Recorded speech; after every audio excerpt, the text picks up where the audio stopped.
Did you ever look back at the cool kids from your high school and wonder if your social standing back then actually mattered? Oh, I think we all do that. Right. I mean, really mattered in the grand scheme of things. Mm. Like, what if you learned that the exact social tier you occupied at recess is uh, secretly predicting your adult salary right now?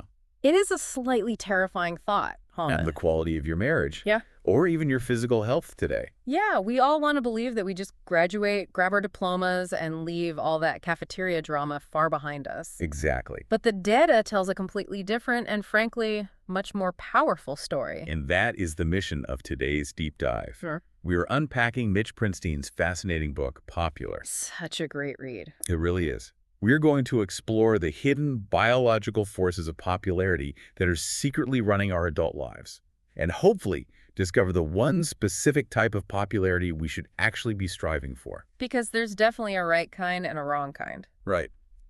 Okay, let's unpack this. Because the core premise here is that we never really leave high school. We really don't. The cafeteria dynamics just changed locations, right? They moved to the boardroom, the PTA meeting, the neighborhood block party. Yeah, but before we can understand how popularity controls our adult lives, we have to look at how we've been defining the word itself. Okay, so Well, we usually lump everything into one bucket, but the research makes a critical distinction. There are actually two distinct competing types of popularity. it's not just like a single spectrum of popular to unpopular. Not at all. The first type is status. This is what usually flashes into our minds when we think of high school. Right, the Regina George type of popular. Exactly. Status is driven by dominance, visibility, coolness, power, and influence. It is the ability to basically bend the herd to your will. Got it. And the second type? The second type is likability. And this is rooted in being trusted, making people feel good, fostering emotional closeness, and building cooperation. So if I can try an analogy here, status is like a refined sugar rush for the brain. Oh, I like that. Right. It spikes your dopamine instantly. Everybody notices the energy, but it ultimately leaves you crashing, depleted, and inflamed. Yes, exactly. Whereas likability is more like complex carbohydrates. It takes a little longer to build up, but it gives your nervous system sustained, healthy energy that actually keeps you alive. That is a phenomenal way to frame it, especially when we get into the biology a bit later. Awesome. And the most dangerous trap we fall into is assuming that having high status automatically means you have high likability. Which they don't. No, often the two are inversely related. I mean, the sources highlight the tragic historical case of Dr. Ignaz Semmelweis in the 1840s to illustrate this. I am actually not familiar with Semmelweis. What happened there? So he was a chief resident in a Vienna hospital, and he was facing this massive crisis. New mothers were dying of a mysterious fever at just alarming rates. Oh, wow. Yeah, it was bad. So he started observing the patterns and figured out that doctors were going straight from performing autopsies in the morgue to delivering babies in the maternity ward Without washing their hands. without washing their hands. Oh my gosh, so he's on the verge of discovering germ theory. Decades before Louis Pasteur, actually. So Semmelweis proposes a basic hand washing and sterilization protocol. Which seems so obvious to us now. Right. And almost overnight, the mortality plummets. So he has massive status. He is famous in Vienna. He has power.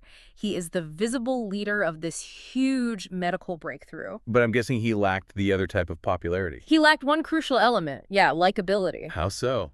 Was he just difficult to work with? Beyond difficult. He was incredibly aggressive and arrogant. Like, when colleagues questioned his methods or asked for more data, he didn't try to build consensus. He just yelled at them? He publicly berated them. He hurled outrageous insults and actually published letters calling doctors who disagreed with him murderers. Wow. So he basically alienates the exact people he needs to implement his life-saving protocol. Exactly the mechanism of his downfall. Because he was so thoroughly unlikable, his peers eventually just rejected his ideas out of pure spite. It's just because they hated him. Yep. They stopped washing their hands, countless more women died, and Semmelweis himself suffered a breakdown and died in disgrace in an asylum. That's so tragic. It perfectly illustrates how status without likability is ultimately self-destructive. It's an incredible historical example, but, I mean, does that really play out in the modern day? People aren't usually getting locked up in asylums for being mean at work. Well, let's look at a modern-day example from the research. There is a high schooler the researchers call Alexandra Court. Okay. She walks into the library for a study, and she is the undisputed it girl of her school. She has peak status. So everyone is obsessed with her? Everyone mimics her fashion, and her friends literally refuse to eat lunch so they can wait outside a classroom for her. So this really is the classic mean girl setup. On the surface, yes.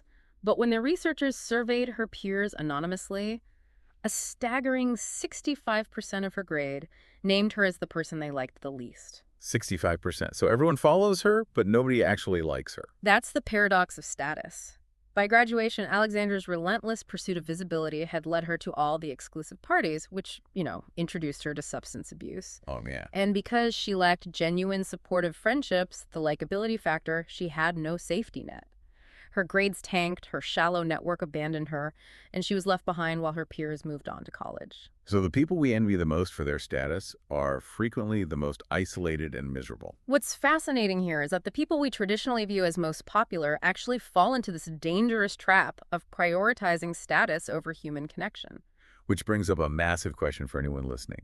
If there are two distinct types of popularity, and one of them is basically a trap, how do we know where we fall? That is the million-dollar question. And more importantly, are we just stuck with the social label we were handed in middle school? To answer that, psychologist John Coy designed a way to map out social networks, which he called a sociometric assessment. How does that work? Instead of just asking who the cool kids were, he gave kids a matrix. He asked two very specific questions: who do you like the most, and who do you like the least?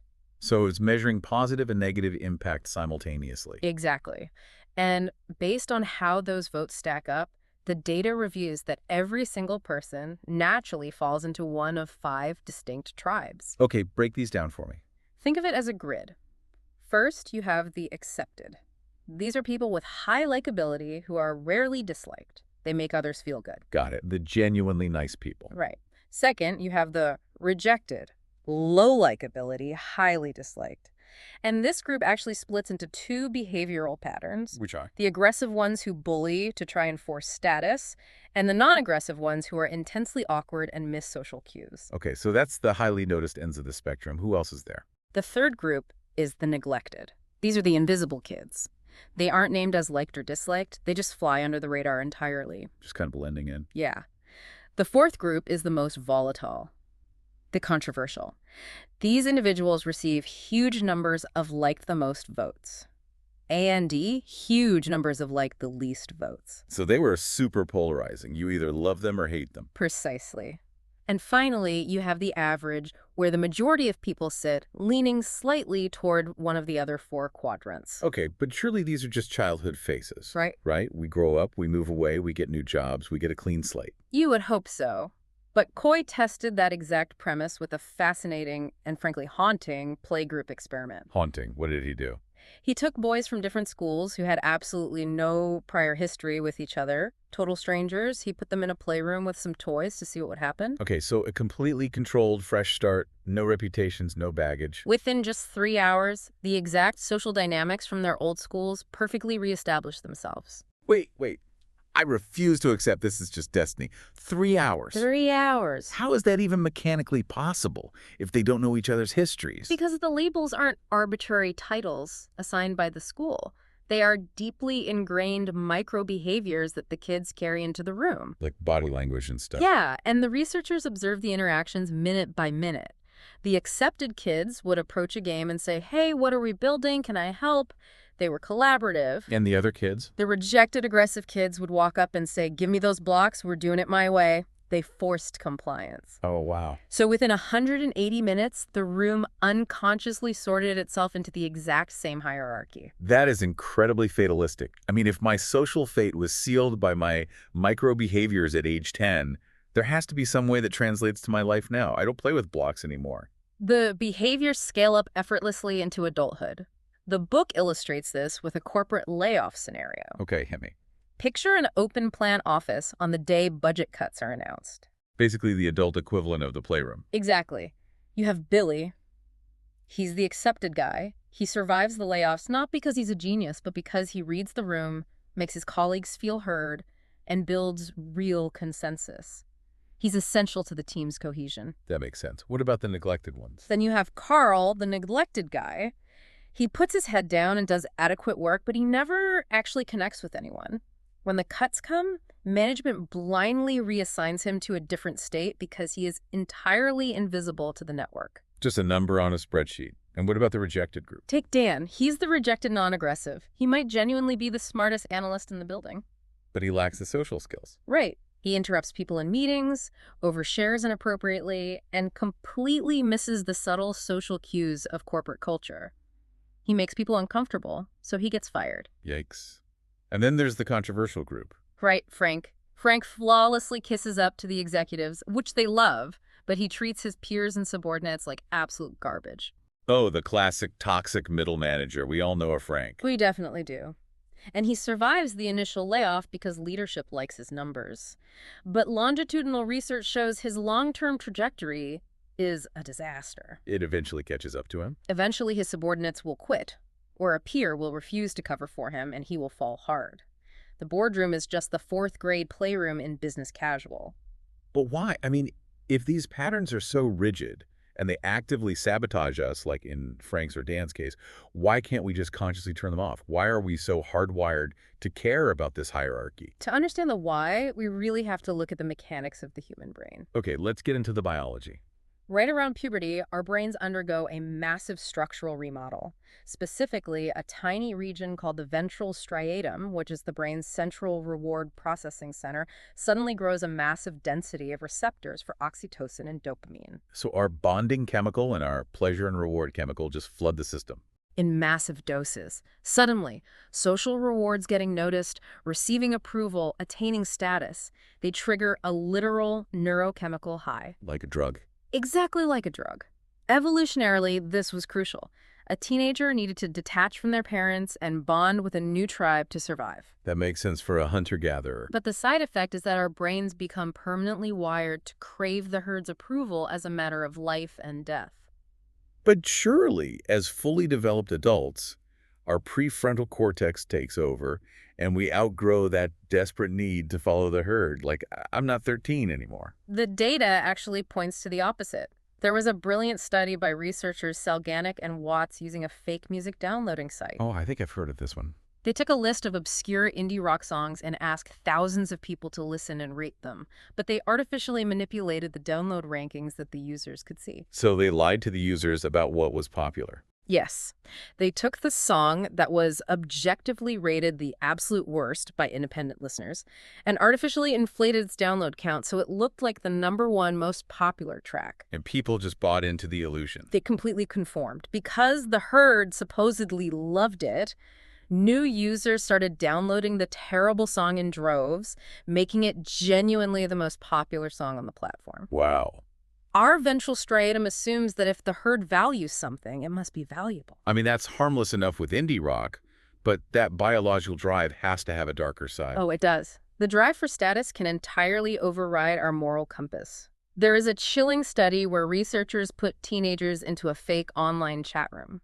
Okay, what happened? The teens were told they were chatting with the most high-status, popular kids from their school. But in reality, they were just interacting with computer bots programmed by the researchers. Oh, wow. So they think they have an audience with the cool kids. What did the bots do? The bots started casually bringing up risky behaviors. They would type things about binge drinking or shoplifting or having unprotected sex. And what did the real kids do? The real teenagers, who had previously stated strong values against these things, immediately started claiming they would do them too. They compromised their own safety just to mirror the high-status bots. Just for a drop of that dopamine approval? That is scary. And it goes even further. The researchers then gave the chat room a prompt to vote one of the participants out of the study. The bots unanimously voted to kick out a totally innocent, randomly selected peer. Please don't tell me the real teenagers went along with it. Every single one of them. Unanimously, the real teens voted to expel an innocent kid they didn't even know simply to align with the high-status group. Just blind cruelty to fit in. They committed proactive, unprovoked aggression just to feel like they belonged to the ruling class. If we zoom out and look at the modern world, this explains so much. So is a platform like Instagram or TikTok essentially weaponizing the exact biological drive we developed at age 13? Are we just trapped in an interminable adolescence? If we connect this to the bigger picture, that is precisely what the neurochemistry suggests. Every, retweet or follower count is a direct, engineered hit to the ventral striatum. It's terrifying when you put it like that. It's a digital manifestation of our adolescent brain begging for a social reward.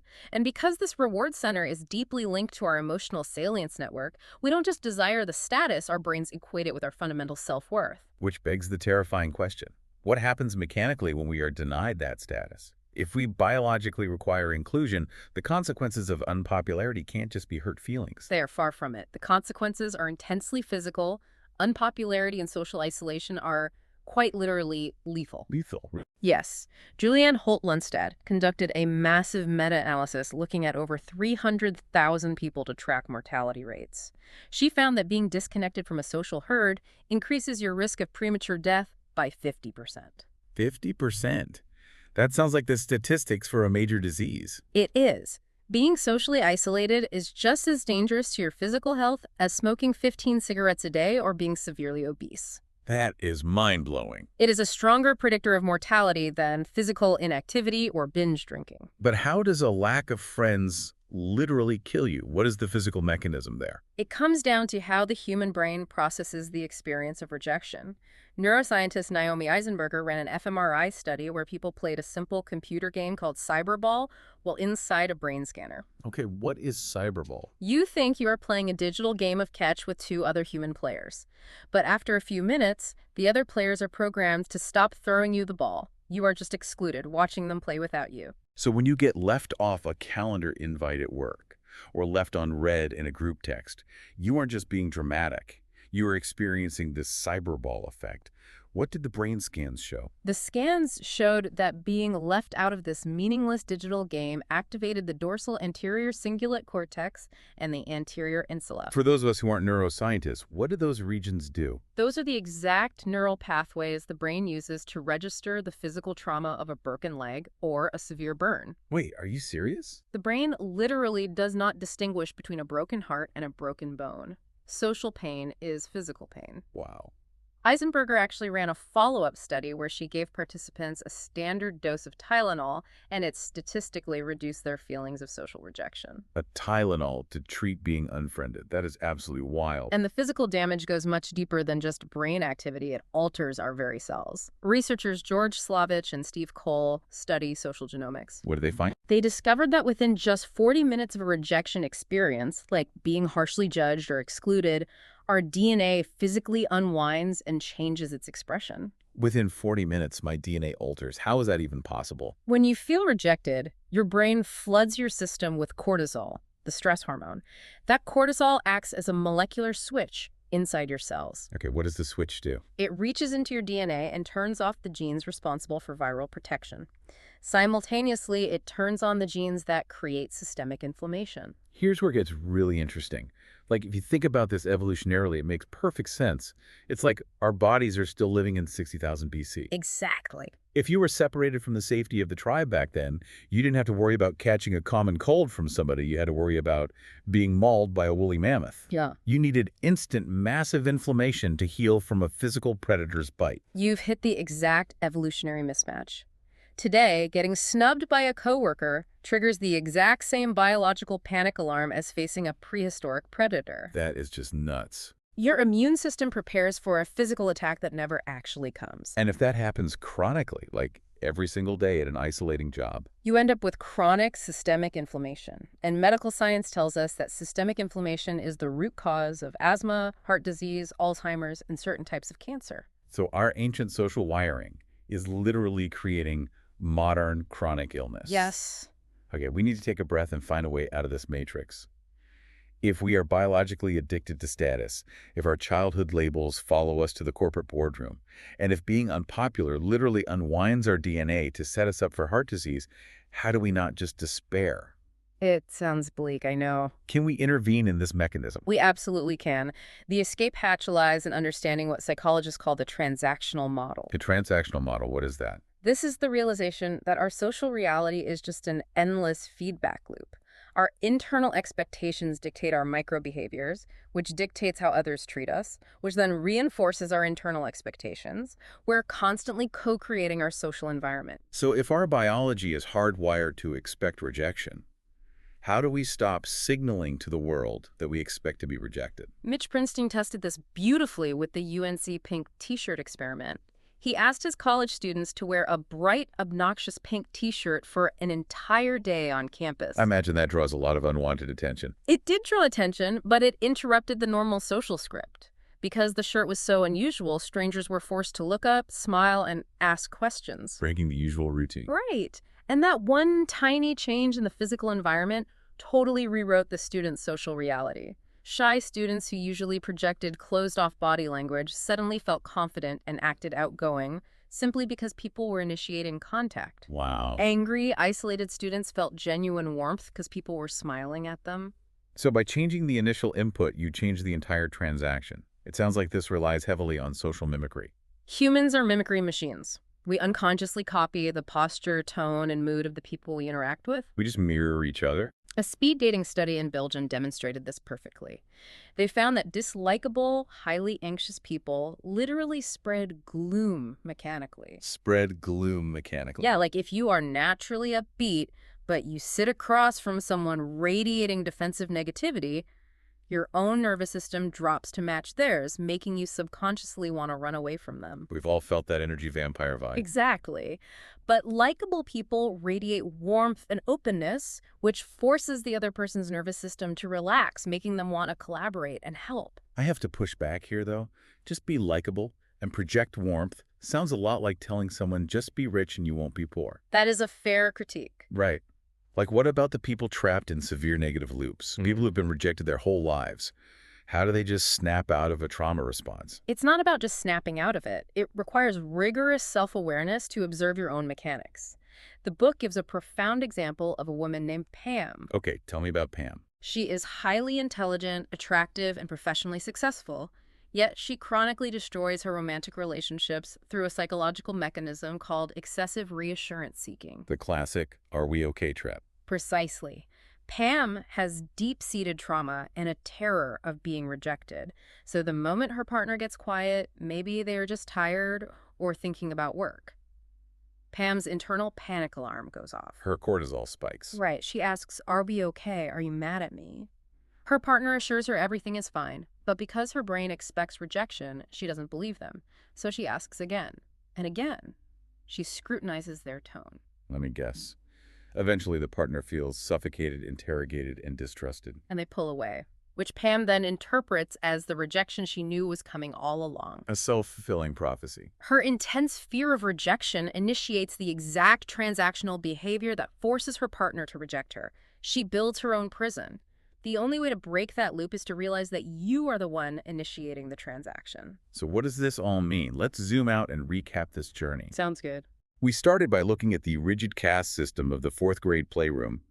We mapped that onto the adult boardroom. We went deep into the dopamine receptors of the ventral striatum and all the way down into how cortisol unwinds our DNA. We covered a lot of ground. We really did. Yeah. And the massive takeaway here is that chasing status, the dominance, the visibility, the follower count, is a toxic biological trap left over from puberty. But deliberately cultivating likability, building trust, fostering cooperation, and making the nervous systems of the people around you feel safe is the ultimate life hack. It's a completely different approach. It literally rewrites your daily transactions, lowers your systemic inflammation, and builds a foundation for actual sustainable happiness. And that applies to you listening to this right now. Every single interaction you have today, whether it's with your barista, a difficult coworker, or the technical support agent on the phone, is an opportunity to interrupt the script. It really is. It's a chance to start a brand new, positive transactional loop. You have the immense power to change how the world treats you simply by changing the micro behaviors you project into it. Think about the broader implications of that, though. Yeah. If our DNA literally alters its immune response based on how accepted we feel by the herd, could the key to curing some of our modern chronic illnesses lie not in discovering new medications or prescribing fad diets, but simply in radically redesigning our neighborhoods, our workplaces, and our society to ensure that no human being ever has to feel unpopular? Now, there is a thought to carry with you. Maybe the ultimate cure for what ails us isn't waiting in a pharmacy. Maybe it's just making sure that this time around, everyone gets a seat at the table in the cafeteria. Thanks for joining us on this deep dive. We'll catch you next time.